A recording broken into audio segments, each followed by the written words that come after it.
Namaste. Hey guys, welcome to Reactophile. I am Carl. And I'm Harnoor. And today we're going to talk about dating experience in America. I personally don't have any experience, but he has, obviously, not some, it's a lot. It's a lot. Some dating experience. It's much more than a normal Indian, much more than an average Indian. Okay. I can promise that. Okay, so... I think it's pretty average for Americans. Yeah, true. So first tell about your first dating experience when you were 17, I believe. Why have you memorized this? Why have you memorized this? My first long-term relationship. Well, like most young American men, my first long-term relationship was a complete disaster. I met this girl through mutual friends. We ended up getting together over the course of about a month or two, and then we dated for almost 2 years. What do you usually do on the first date? I mean, do you just make out? No, that's like first date. Here's what I'm gonna say. It's like it's rarely the case that your first date with somebody is like a predefined thing. It's like, oh, we're going on a date. That's very unusual in America. I think in general, unless you like met that person online or something, or it's like a blind date, so it's your friend sets you up with somebody. You know what I mean? Because in general, the process is much more gradual here, I think, in America. So especially if you meet through mutual friends, like I did with my first long-term relationship, or you meet at work or something like that, or at school. You know, normally you've known this person for like a significant amount of time, and maybe you've been at a couple group social gatherings together. I think that's probably what most dates look like, most first dates here in America. It's like, you know, you've met this person in a community setting, and now you're going to a communal event together. So it's like a very gradual process before you get to the relationship thing. Especially now, maybe when I was younger it wasn't totally like this, but now it's completely like this. The hookup culture is just so prolific now. So, you know, even potentially even after you have sex with somebody for the first time, it's like you're not officially dating at that point. You know, that conversation, yeah, I mean, it's true. It's true. You know, that is a conversation that has to evolve between two people over, like, there's a clear distinction between having sex with somebody and being in a monogamous relationship with somebody, which means you're exclusively having sexual contact with that person. Makes sense. So in short, in most of the relationships, what all you did in your first day? For example, if you're a friend with a girl, then you went to a date. Yeah. Most being the plurality, like most of the first dates were in group settings. So like, you and I met at a party, or we met at, through mutual friends or something, and now I'm going to pick you up and we're gonna go hang out with these friends as, like, we're gonna do what we normally do, except we're gonna go together with nobody else. Oh. And then potentially I'm gonna take you home also. Oh. Not sexually necessarily, but like you and I are going together and we're gonna leave together. That's kind of like the next logical evolution. Now, I would say that there's probably a minority, but a large minority would be, you and I know each other at work, or we met, somewhere that's not as informal of a place, and now we're going to go get lunch, or we're gonna go get dinner together, and it's not like a date officially, but it's not like, let me take you out to the movies, it's not like that, but yeah, I mean, that's probably the second most common. Yeah. Oh, wow. It's probably the second most common. Wow. Yeah. That's pretty interesting. I mean, but it's quite different in India. I mean, we usually just hang out, go for lunch, then go back home. Because like in most of the cases, we do not get parents' permission to like bring them home. Right? Sure. So you get the point. Sure. Sure. You got to marry them before your first date. You know? Kind of, yeah. No, not necessarily. Yeah, I don't believe that that's the majority. Is No, it yeah, the majority? no, that's not the majority. I assume it depends on the status level. Correct, The correct. class- No, the class not the status level. It depends on type of city. If it's a metropolitan city, then you can do that openly. If it's not, then you have to hide and do that. So personally, people do date, but it's not official date. That's what I meant. Sure. Yeah. I noticed something similar in the Middle East. It's like kids are dating, kids are fucking, but nobody talks about it. Like they don't even talk about it with their friends. Like they'll talk about it with me because I'm a foreigner and they want to like convince me that they're not completely primitive, but you know, it's like, but they won't tell each other. I find that hilarious. Yeah, I find that hilarious. And so you carry your protection in your bag at those times, or who buys it? Well, yeah, I think if we really want to dig into this topic, in general, it's the man's responsibility. Like they do have female condoms, but personally, I've never used one. I've seen them, and they look fucking weird. Like they just look weird. So in general, it is the man's responsibility. I normally just carry it in my bag, in my wallet. I don't carry Wallet? I don't carry my bag around with me. Yeah. Oh yeah. Just put it in your wallet. Okay. You know? Mhm. Like my wallet has. How many?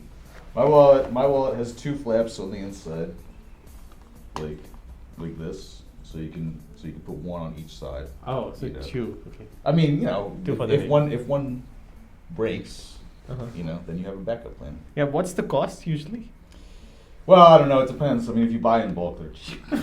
If you buy in bulk, they're cheaper. But I normally wouldn't do that. You can. Like if I were in a long-term relationship, then you can't do that. But I don't know. It's what is it, like $5 for 3? Man, I don't know. I'm tired. It's been a long time. Who knows what's happened to the prices? I mean, gas. You know, I think it's tied to the price of oil or something, isn't it? So as you know that he has a short memory, so we just checked that it's like $1 for one condom, and it's like if you buy in bulk, if you buy like 200, then it's $35. Well, yeah. I mean, I assume it also depends on where you're getting them. Yeah. You know, it's like some places you're gonna mark it up more than others. Correct. So, yeah, I mean, I don't know. It's not that expensive. That's the point. Yeah, it's much expensive as compared to in India for sure, but yeah, I got the point. Well, yes, because there's 1 billion people in India. It's probably cheaper to ship it there. Exactly. Yeah. Is it mandatory to kiss a girl on the first date? Is it mandatory? No, I mean it's not mandatory, but this is kind of a loaded question. I mean, it depends on the person, but in my opinion, if you don't kiss on the first date, then that's like a really bad sign. Oh. Number one, I mean, there's a couple different ways of looking at this. I've definitely had first dates that did not end in a kiss, that led to longer relationships or whatever. But broadly speaking, I would say that if you don't kiss on the first date, then it's a sign of like a lack of comfort or a lack of chemistry, or a lack of initiative on the part of the man, which is probably the most important point for most of our viewers, because it's like if you're a dude and you get a girl to go out on a date with you exclusively, like just you, forget the group setting thing. If you get her to go out on a date with you and you don't make a move physically,